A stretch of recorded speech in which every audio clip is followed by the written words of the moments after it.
Breaking చూస్తున్నాం మనం. రాజధాని అమరావతిపై జగన్ సర్కార్ మరో భారీ కుట్రకు తెరలేపింది. ఎన్నికల నోటిఫికేషన్ కు 2 రోజుల ముందు భూసేకరణ నోటిఫికేషన్ ను రద్దు చేసింది. మీ మేరకు గుంటూరు కలెక్టర్ ఉత్తర్వులు జారీ చేశారు. దీంతో రాజధాని మాస్టర్ ప్లాన్ పై తీవ్ర ప్రభావం పడనుంది.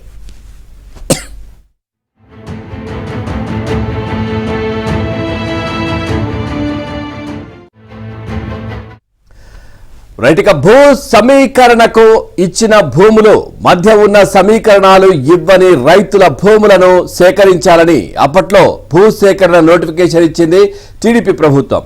ఇక సేకరణ తుది దశకు వచ్చిన తరుణంలో ప్రభుత్వం మారింది. వైసీపీ ప్రభుత్వం వచ్చిన తర్వాత ఈ నోటిఫికేషన్ పై గుట్టు చప్పుడు కాకుండా అధికారులు ఫైళ్లు కదిపారు. చివరకు నోటిఫికేషన్ రద్దు చేశారు.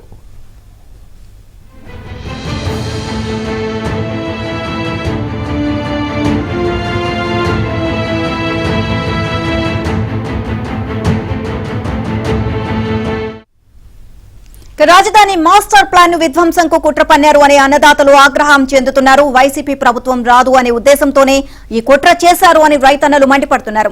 ఇక రేపు మాపో హైకోర్టుకు వెళ్లే యోచనలో రైతన్నలు ఉన్నారు.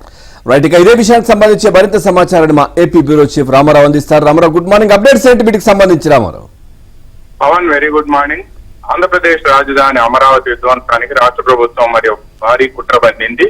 ప్రధానంగా మాస్టర్ ప్లాన్ పై తీవ్ర ప్రభావం చూపించే భూసేకరణ నోటిఫికేషన్ కు సంబంధించి ఆ 21 రెవెన్యూ విలేజెస్ లో 625 ఎకరాల భూసేకరణ నోటిఫికేషన్ ను రద్దు చేస్తూ గత రాత్రి గుంటూరు జిల్లా కలెక్టర్ గెజిట్ నోటిఫికేషన్ గుట్టుచప్పుడు కాకుండా ఈ గెజిట్ నోటిఫికేషన్ జారీ చేసిన నేపథ్యంలో ఇప్పుడు భూసేకరణకి సంబంధించిన 625 ఎకరాల భూమి సేకరించాలి అని చెప్పి గతంలో సిఆర్డీఏ రాష్ట్ర ప్రభుత్వం ఏదైతే నోటిఫికేషన్ ఇచ్చిందో ఆ నోటిఫికేషన్ రద్దు కావడంతో ఇప్పుడు అక్కడ ఉన్న రైతులు తమ పొలాలు స్వేచ్ఛగా అమ్ముకునేందుకు వీలు కుదురుతుంది. దీనివల్ల తీవ్ర విఘాతం ఏర్పడుతుంది. రాజధాని మాస్టర్ ప్లాన్ లో నవనగరాల నిర్మాణానికి సంబంధించి అప్పట్లో మాస్టర్ ప్లాన్ ని రూపకల్పన చేశారు. ఎక్కడైతే ఈ నవనగరాల నిర్మాణానికి సంబంధించి భూ సమీకరణ విధానంలో భూములు ఇవ్వని రైతులు ఉన్నారో అవి ఎక్కడైతే అడ్డంగా వాళ్ళకి ప్రతిబంధకంగా మారాయో ఒక నిర్మాణానికి అటువంటి భూములన్నింటినీ కూడా భూసేకరణ చేయాలి అని చెప్పి అప్పట్లో తెలుగుదేశం ప్రభుత్వం నిర్ణయించింది.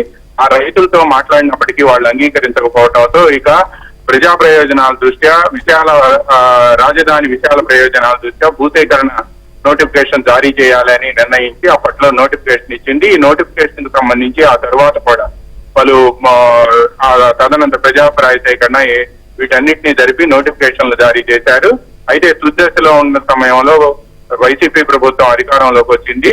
ఆ తర్వాత భూసేకరణపై ఎటువంటి ముందుకు వెళ్లలేదు. రాజధాని రైతులు భూసేకరణ సవాల్ చేస్తూ ఎవరైతే భూమిని సేకరించారో వాళ్ళు సవాల్ చేస్తూ కోర్టుకు వెళ్ళినప్పటికీ కోర్టు కూడా దీనిపై అప్పట్లో ఒక నిర్ణయం అయితే తీసుకోలేదు. రాజధాని నిర్మాణం కోసం పైగా ప్రజా ప్రయోజనాల కోసం భూమిని సేకరిస్తుంటే భూమి ఇవ్వకుండా అడ్డుకోవటం అనేది రాజధాని నిర్మాణానికి విఘాతం కలుగుతుంది అని చెప్పి గతంలో కోర్టు అభిప్రాయపడింది. ఈ నేపథ్యంలోనే వైసీపీ ప్రభుత్వం అధికారంలోకి వచ్చాక కేవలం ఎన్నికలకు 2 రోజులు నోటిఫికేషన్ 2 రోజులు సమయం ఉందన్న తరుణంలో కావాలని రాజధాని విధ్వంసానికి మాస్టర్ ప్లాన్ ని చెడగొట్టేందుకే ఈ భూసేకరణ నోటిఫికేషన్ రద్దు చేస్తూ రాష్ట్ర ప్రభుత్వం నిర్ణయం తీసుకుందని రాజధాని రైతులు మండిపడుతున్నారు. మాస్టర్ ప్లాన్ కు విఘాతం కలిగించే విధంగా ఎటువంటి చర్యలు తీసుకోవద్దు అని చెప్పి గతంలో హైకోర్టు త్రిసభ్య ధర్మాసనం తీర్పు ఇవ్వటమే కాకుండా రాజధానికి సంబంధించి రిట్ ఆఫ్ మ్యాండమస్ కంటిన్యూ అవుతుండటంతో పాటు రాజధాని మాస్టర్ ప్లాన్ కు విఘాతం కలిగించే విధంగా చర్యలు తీసుకుంటే అవి ఎప్పుడైనా కోర్టులో రైతులు సవాల్ చేసేందుకు వీలుంటుంది అని కూడా ఆ తీర్పులో పేర్కొన్నారు. దీంతో రాజధాని రైతులు రేపో మాపో దీనిపై కోర్టుకు వెళ్లాలి అని కూడా నిర్ణయించుకున్నారు. ఎందుకంటే మాస్టర్ ప్లాన్ విఘాతం కలిగితే రాజధాని నిర్మాణానికి అర్థం లేకుండా పోతుంది అనేది కూడా అందరూ సిఆర్డీఏకి సంబంధించిన కొంతమంది అధికారులు ఆఫ్ ద రికార్డ్ గా చెప్తున్నారు. అదేవిధంగా రాష్ట్ర ప్రభుత్వం కావాలని ఈ మాస్టర్ ప్లాన్ ని చెడగొట్టేందుకే ఇక తాము అధికారంలోకి రాబోము, రాజధాని ఇక్కడ నిర్మాణం జరగకూడదనే ఉద్దేశంతోనే ఇటువంటి కుట్రలకు పాల్పడుతుందని చెప్పి రాజధాని రైతులు ఆరోపిస్తున్నారు. Pavan. Right, thank you Ramarao. Thanks for the updates.